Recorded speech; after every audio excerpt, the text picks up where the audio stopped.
Right, Kris, thanks very much for doing this, mate. I really No worries at appreciate it. Just to put you on a downer before we start, I've been told a couple of times that I look a bit like you. Really? Like a homeless Kris Commons.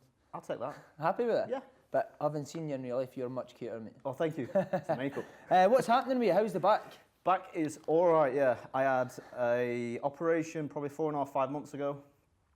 Prior to that 12 months, I had 4 epidurals. Wow. So it's been a bit of a rough road, but Celtic have been kind enough to let me train at Lennon, use their facilities, use their physiotherapists and things like that. So that's been really good. Then my kids all came down with chicken pox. So for 2 weeks, I literally did nothing. Then I went away to Marbella, got some sun.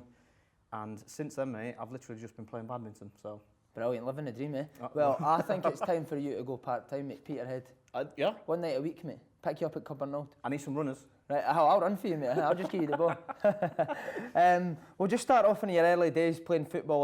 What was your upbringing like as a boy? Was it football all the time? Football all the time, yeah. And I probably took for granted back then that I had parents that literally did everything for me to go and play football. And I think being a father now, I don't think I'd have that sort of dedication to my kids at 10, 11, what my parents had for me. So I think not only a massive credit to mum and dad what they did do, but in terms of the places they had to drive to take me to play football, the sacrifices they had to make, and also probably juggle 2-3 jobs each in a week, as well as obviously I had a brother and sister just a little bit younger than me. So yeah, they gave me the best opportunity to become a footballer. What was coaching like when you were younger, when you first went into a professional club? We've had a few boys on, we've asked them the same question. Do you feel like kids now are overcoached?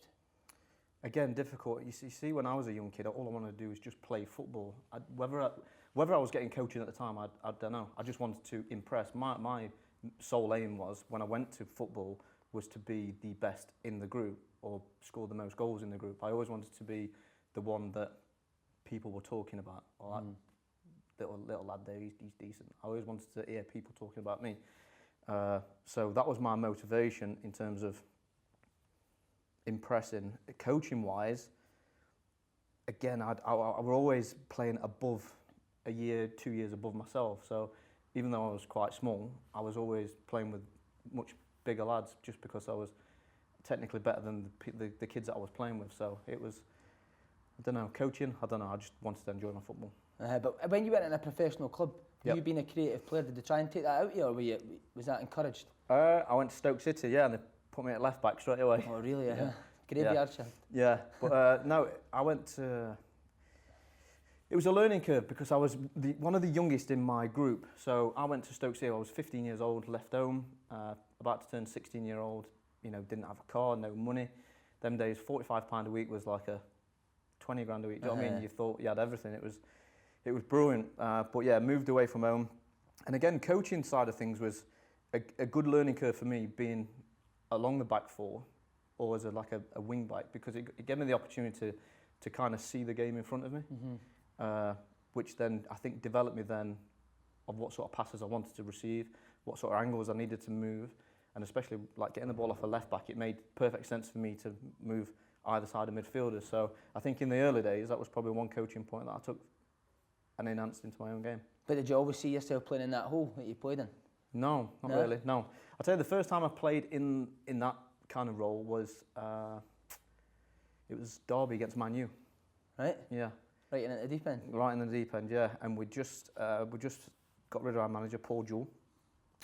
We had a caretaker manager in there, and a youth team coach came in, and he says, right, we're going to be pretty defensive, we're not going to play two up front, we're going to play like a bit of a 4-5-1, but we want you just to try and get in little spaces and work off big robbles. So obviously a big guy, me and him ended up having an half-decent partnership, but it's the first time that I've actually got the ball from like an inside right position, and I was in a perfect little pocket in between the midfield, and I would say put in between Paul Scholes and Vidic. Right, decent. I thought, you know what, I'm just going to have a little shot here, and then I didn't get closed down, I didn't get pressed, so I thought, you know what, have another little touch, and then it just opened up for me, and I bang, goal, and I thought, you know what, this is for me. This is I'll for take me. this every week. Every week, yeah. And it's amazing how many times, obviously, I got in that area and scored goals in that exactly same position.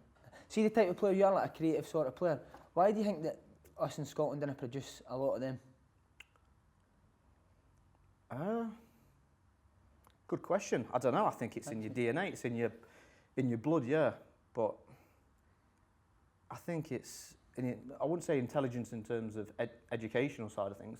I think it's intelligence on the park and on the pitch. You have to know what's around you. You have to know everything I got taught probably between 15 and 20 was always be, two touch, get your head up, always know what you're going to do with the ball before you've even got it. So that just makes you, you're always constantly looking for space, constantly looking where you can obviously hurt defenders. And I think that was just not so much drilled into me and this is what you've got to do. I just found that if I can do that, then I can be an half-decent player. In terms of Scotland producing players of that magnitude, I think it comes in roundabouts. I think if you look at Kieran Tierney, it's been a while since we've produced that sort of talent, so it does. It comes around in roundabouts. But I mean, like Tierney's a brilliant player, obviously hard worker, but I mean those flair players, we've had Faddy, yourself, those, but come around very, very rarely, do you know what I mean? Yeah, you know what, I don't even think that it's just a Scotland thing. I think it's very difficult to try and... They're the hidden gems, aren't they? Like, I don't know, Eden Hazard, that sort of player. But people that really, really do cause a lot of problems for defenders and being in that no man's land. And, I was never blessed with blistering pace or great strength, but what I could do was use my intelligence on the park to get in positions that cause defenders problems. So I just use that to my advantage. So as you say, you started at Stoke and then joined Nottingham Forest. How did that come about?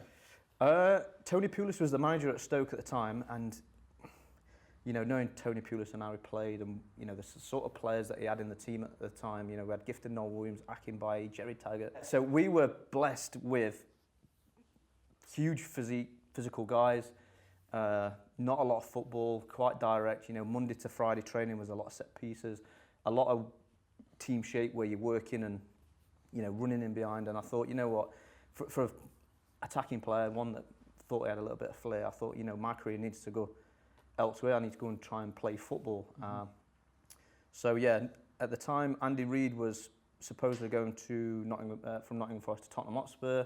Nottingham Forest wanted a winger. I thought, it's a perfect opportunity for him to do that. And obviously under Pulis, was he quite happy for you to go?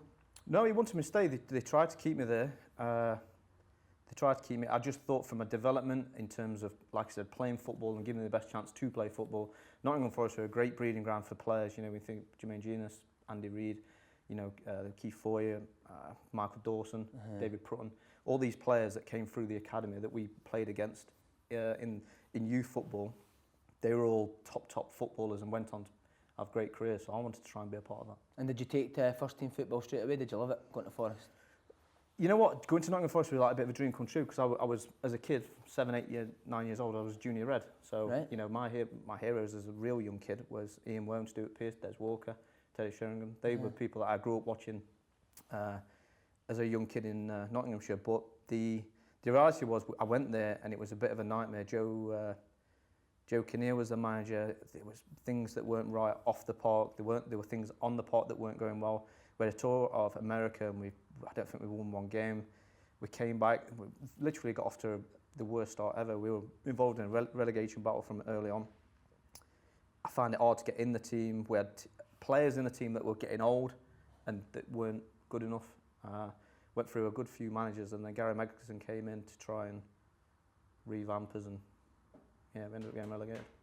And were you wanting to leave straight away? As soon as the relegation happened, did you want to leave? No, I stayed there for 3-4 years. Right. Yeah.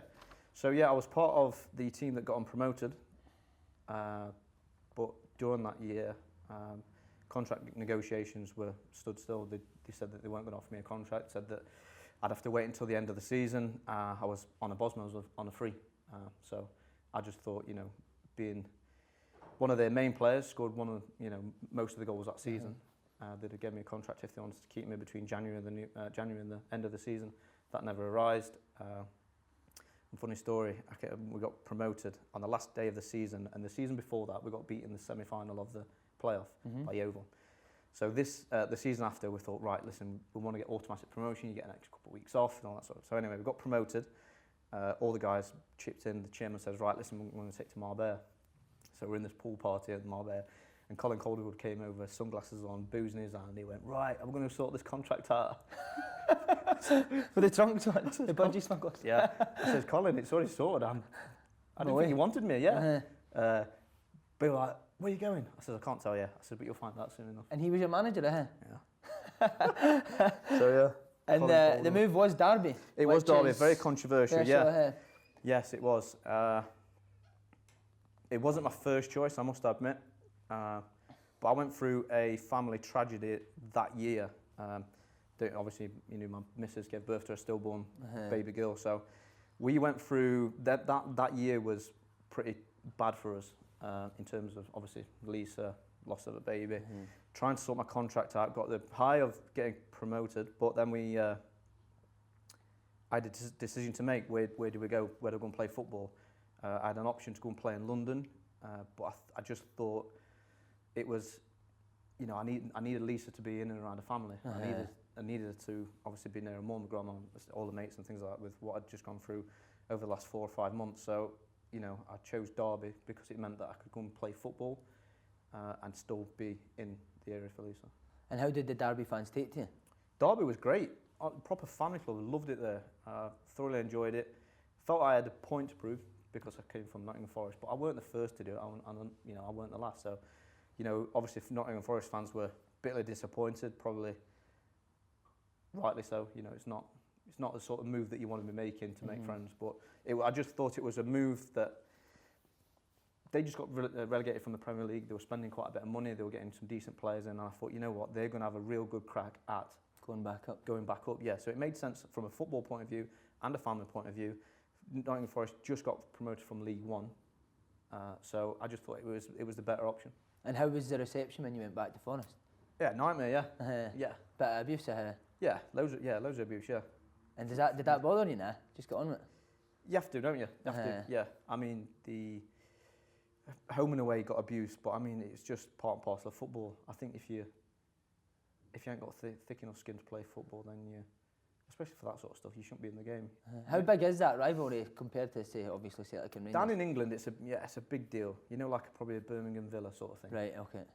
But it's Mickey Mouse compared to up here. Is it really? Yeah. I mean, there's nothing like a an Rangers. Yeah. There's nothing compares to it. But I suppose them sort of games, especially away from home, set me up for the sort of abuse and the pressures that it put you under playing up here. Yeah. Obviously done really well at Derby. Were you keen to leave as soon as interest started coming?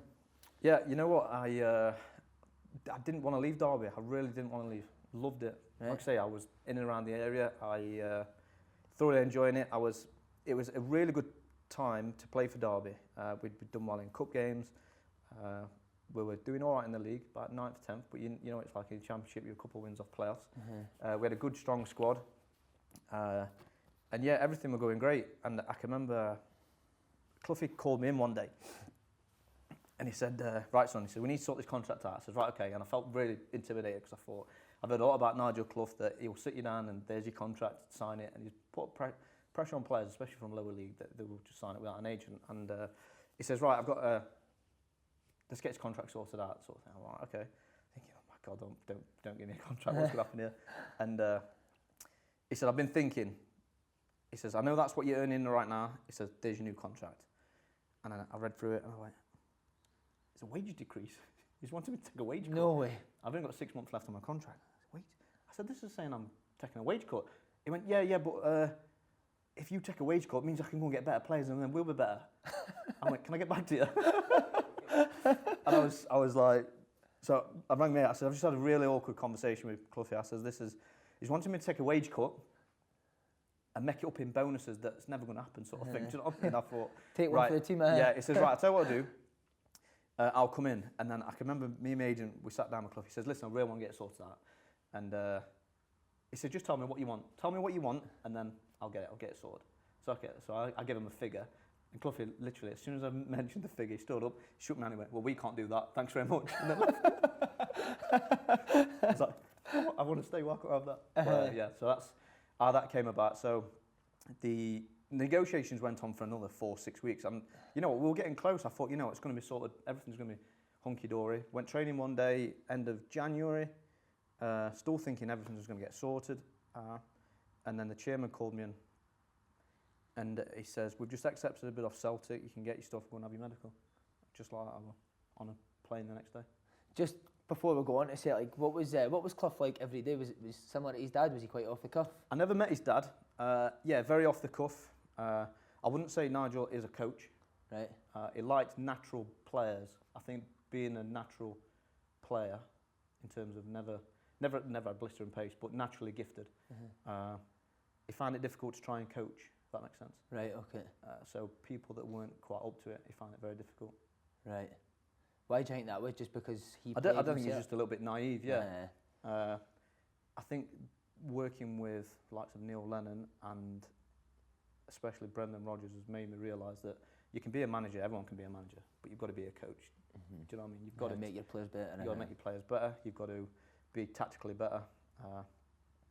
But in terms of just having a laugh, I mean, we had a dressing room with some good characters, Robbie Savage being one. But we went on like a 6-7 game losing streak, and the defenders, Sean Barker, our captain at the time, and he says, "Listen, we really need to work on set pieces. We need to defensively do it." And Cloughy tried to make a mockery of him on the training ground, just saying, "Okay, right, you mark me. Is that too hard to understand?" And Barker was like, "Well, listen, Gaff." He went, "Right, just whip the ball in. Okay, Sean, are you okay? Listen, I'm your man. Are you okay?" Oh, that is brilliant. And Barks was like, "Right, okay." And then Barks edited it. He went, "See? Is that too hard? He went, "That's your man, that's your man, that's your man. Pick them up. If they score, it's your fault," sort of thing. But Barks just wanted a bit of, I don't know, a bit of leadership, a bit of coaching or some sort of organisation, which we just clearly didn't have. So anyway, went through all that. The next day, we came into training thinking, what's going to be happening here? This is ridiculous. I came through that. I can remember going through the gates, and then the groundsman was cutting out a full cricket wicket in the middle of the training ground. Into the training. And we're all sat there. And Bing Crosby walked in, not the Bing, but you know, Crosby. He walked in with these huge bags. He went, boof. He says, "Right, guys," he says, "you not need your boots today." He says, "We're going to have a game of 2020, right?" And we opened these. Both of them. And we opened up, and they were full gear, gloves, boxers, compos, and we had a full 2020. There's your teams. And we went and did that, and we were thinking it was going to be like a couple of hours. Nah, we were there 2:30 in the afternoon, still flying down, pitching balls in. Oh, brilliant! But yeah, that was. But that kind of changed. I wouldn't say changed the season, but it lightened up everyone's kind of thought process. Was there other incidents where? Did he enjoy it? Was he a partial at a game of cricket then? Loved his cricket. You know what? I think his goalkeeping coach, Martin Taylor, he was involved in a weekend cricket club. But Cloughy, yeah, he could hurtle down that. Seam, bang him in. But we did a pre-season in Loughborough, and you know what, pre-seasons were really hard, but it was so old school. Cloughy were. We'd been running around golf courses and parks, and you know, I went and did the Derby Forest game for Sky, and the amount of parks I passed and thought, "Oh my God, I've done a pre-season in there." It was nuts. But the best one has to be at Loughborough, and we did a bit of a triathlon. So we did swimming, and we had to bricks on the bottom of the pool and swim with bricks on the pool, and running around the track, and then we did rowing on the side of the pool. And then after we'd done that, it says, "Right, I've got a treat for you now, cricket." Oh my God. Do you know what I mean? Get my ball to shreddies, that's his name. But no, we said, "Right, okay, cricket." But it weren't just cricket, because then all the coaches bought these big cool boxes full of iced beers. So there's me and big Stephen Pearson were having a few beers, getting his pads on, getting things box sorted out, thinking, right, we've got to put a good innings in here. Just as this happening, Clough has come hurtling down the wicket, and he could bowl, decent. But Stephen Bywater's in the slips, so he's gone to catch it, who's our number one goalkeeper, and his thumb pops out his socket, so he's gone, "My thumb, it's out. So this physio's gone flying across the wicket, and Cloughy went, "Just pop it back in, you'll be fine, come on, you'll be fine. Got a game of cricket to crack on with here." So anyway, yeah, full 2020 again, another couple of hours, and then we went back to the hotel and had a full barbecue set up, and this weren't chicken and kebabs things, this was full burgers and sausages, yeah, full it with beers, yeah, so wonder why. That was the blueprint, the DNA for this, I think. You've just carried that on ever since. Absolutely, yeah. How did guys like Robbie Savage, who'd played in the Premier, what did he think of it? He just thought, Sav were all up for that. Was he? Was he a good guy? Sav, yes. I don't think I've ever met anyone like Sav. Proper decent guy, yeah. Is he? And he's so funny. When you see him on TV now, he's trying to be a bit more professional, a little bit more, But yeah, if you get him on your own, he's some guy, some laugh. But it was, like I said, it was a great time at Derby. Really enjoyed it. Yeah, it was just, for me, it was just about playing and enjoying my football, but not really being with a top coach. Kind of made me a bit more tunnel vision in terms of it's just like being a kid again, just enjoying my football. But yeah, when you obviously with like Neil Lennon and Brendan Rodgers, it gives you a completely different outlook in terms of tactical awareness, knowledge of the game, being a player, and then the transition of being a player into a coach. So you said that obviously the chairman came to you and said Celtic wanted you. Did you know much about the Scottish game? No. No. Did you fancy it straight away, or did it take you a while to come around to the idea? No, I fancied it straight away. My agent rang me up. It had been maybe a week just before, saying that they'd come down and watch me play.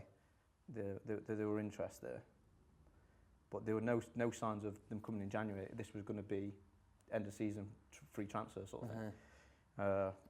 And I can remember watching the Rangers Celtic game. You know, the one where George Osama scored. Yeah, that's the game that I watched, and I thought, you know what, fancy this. Yeah, that was wet my whistle. Yeah, so I spoke to Big Kelvin Wilson, who was joining as well. Yeah, and then obviously Neil Lennon that I'd played with at Nottingham Forest. So yeah, when I got the phone call, I thought, right, okay. But my missus was pregnant with William, and we had a little girl as well. So it was big move. Yeah, it was like, right, darling, let's get your bags packed. Let's go. And was she happy with it? Yeah, says it's time to stop wearing Primark stuff. Let's go and get some Louboutins. Obviously, you said you played with Lennon at Forest. What was he like as a player? Hard, wasn't he? As a player, you know what? He'll be first, I admit it. When he came to Nottingham Forest, he was finished. He was done. Is that putting it nicely here? You know, one thing that Neil obviously he never had any pace, but I think what he realised probably from me is when he had the ball, I was one that was coming in and making little angles and trying to play football, whereas we weren't blessed with great footballers in the team. So whether he just noted that and said, you know what, he's all right, he can go and play at the next level. But we're playing in League One, and Neil had a few incidences up north of the border and down south, and yeah, he was missing training, weren't enjoying it, he was away from the family, and I think it was a big reality check in terms of him, where his career was. I think he would have been like 34, 35 at the time. But I think 6 months prior to that, he was playing AC Milan. And he I think he found that quite difficult. Yeah, and then Tuesday night, 7:45 kick-off against Luton and Yeovil. Yeah, he just thought, you know what, and he didn't need the money. It weren't like yeah, I think it's just reality at home, and he thought, you know what, I'm going to get back up to Scotland and do some coaching. Did you two hit it off when he was there? Is that maybe a reason why he came for you? I wouldn't say, you know what, I can't even remember like day to day. He used to come in with some of the worst gear I've ever seen. And all the young leather jackets. And all the young lads, all the young lads would give him some abuse. But he's just an angry man. And I can remember he came in this black M5 BMW. I said, that's a lovely motor that is. I had like a 320 diesel 5-door thing, looked like I've been driving 60 years. And I said, that must be fast. He says, yeah, Elliot's key's going to take it for a spin, just like. Nothing. Right, okay. So me and the lads, I think me and Big Wes Morgan got in the car, went flying down the A52 and then come back up, brilliant. But it's like he just didn't care, like football, and just lost his head. Was Rangers in for you as well when Celtic wanted to take you? Was there a wee bit of interest for Rangers? There were interest, yeah, but they didn't have any money. I think they would have maybe thought about it at the end of the year, but it weren't. I never had a conversation with my agent saying, you've got the choice of two, or Rangers are in for you. It was just like, I've spoke to Celtic, Rangers are interested, it went through, you know what its agents like, Villa's interested, West Brom, Sunderland, you know what I mean, you get all these things. But unless someone makes a phone call, which Celtic did, agreed a £300 fee, and that was me up the road the next day. Obviously being fed down south, did it surprise you how big a club Celtic was when you first got up here? Yes, it was difficult for me to try and get so quickly, because I think in my first 2 games, one was at Hampden, and that was a weird atmosphere because it's always patient. Yeah, miles for the pitch. So that weren't great. And then my next game, next year it might have been Ibrox. Wow. So, yeah, Ibrox. Had you experienced anything like that before now? No, but you know, because I was new and fresh, no one knew who I was. So I think that went in favour for me, because once they know who you are, they'll slaughter you. Whereas I just slipped under the radar. But then my home debut was Rangers at home. 60,000 full house. And that's when I thought, this is it. Yeah, this is it. This is the creme. You made your debut against Aberdeen, the League Cup semi-final it was. Yep. And scored a lovely wee chink. Did you mean it? Yeah. Definitely. Yeah. Seen the keeper off the line. Who? Langers. Right. Yeah. He was fuming as well. Fuming. But yeah, it's. If you ask any Celtic player in training, I'm the only one that can probably. I think I'm the only one that's chipped Craig Gordon from about 4 yards. Really? Yeah. Nah. But yeah, no. I think it's. You've either got the one, haven't you? Or you haven't. Oh, you've not. Aye, but training were regular. Yeah. You scored this barrel load in the second half of that season. Yep. Did it suit you playing with better players? Yeah. Well, you know what? Coming from Derby, I think I was up to January when I left. I was up to like 14, 15 goals for Derby as well. Right. So it just carried on. Obviously, debut scored, Ibrox scored, home debut scored, and it was just a continuous. Yeah. But I think we lost. I don't know if we lost a point on that season. Rangers beat Kilmarnock 4-5-0, 4-0 up at about half time, but we lost the title literally on 1 point, and that was kind of the most disappointing I've ever felt in football. Obviously, you said there was good players at Derby like Savage and the captain Barker, but was it a step up in quality? And how big was the step up? It was just the gulf. Gulf, yeah. You know what championships and what like? Training and standard of player? Both, yeah. And did that suit you better playing with better players, do you think? Yeah, you have to raise your game, else you're going to get left behind. So I felt like I was in good form, felt fit. There's nothing better when you play for a new club and you get, when you don't really know that many people in the dressing room, that you want the only thing that you can try and win them over with is how good you're playing or if you're scoring goals. Obviously, I did both pretty quickly, which then you just become part of the family. But I think coming from Derby, you came from a very, very competitive league where every single game was tight, whereas up here we were considerably better than pretty much everyone. It was a dramatic season that season with Celtic. I think Lenny got attacked at Tynecastle. What were you thinking when that happened? When it happened, not like just what's going on. Why is they think of security reasons. Why is there no one there that's stopping this sort of stuff? But as the years have gone on, you start to think how ludicrous it is that being attacked, and then it was a continuous of threats to his life, bombs, packages, and it was just a carnage few months where no wonder we were a bit in a depressive state. Quite worrying times when you manage to go in that. But it inspired me because of how well he stuck to his job, how he still maintained his shoulders back, chest out sort of attitude. No matter what came through, what was attacking him off the park, he still had a fight in him and wanted us to win, and he knew how important winning was and how important Celtic was. So it inspired me to go and play for not just Celtic but for Neil Lennon himself. There was 2 moments that cost Celtic the running that year. Sammy missed a penalty at Ibrox and the defeat to Inverness. What do you think was more decisive out of the two? Yeah, I mean, they're both. You know, fancy the penalty? You know what? I was on the penalties, but I was on the bench. Right. And I came on, and I thought, Sammy's on the ball, he wanted the pen. I think he scored a penalty there as well, didn't he? Season before, same position. And I just thought, I don't want to be the guy that makes an issue of going over, I'll have it, give it here. Do you know what I mean? If I'd have started the game, 1,000,000% I'd have took the penalty. I'm not saying I'd have scored it, but I thought, the guys that are starting games, they always know who's the designated penalty taker. So I thought, I don't want to go over to Sammy. But again, the Inverness one was just, was that 3-2? But it was 3-1 down, I think, we're about a minute ago. It was fine margins them days. How would Lenny be after a defeat like that in Inverness? Going mad? Yeah, mental, yeah. I mean, it wears his heart on his sleeve.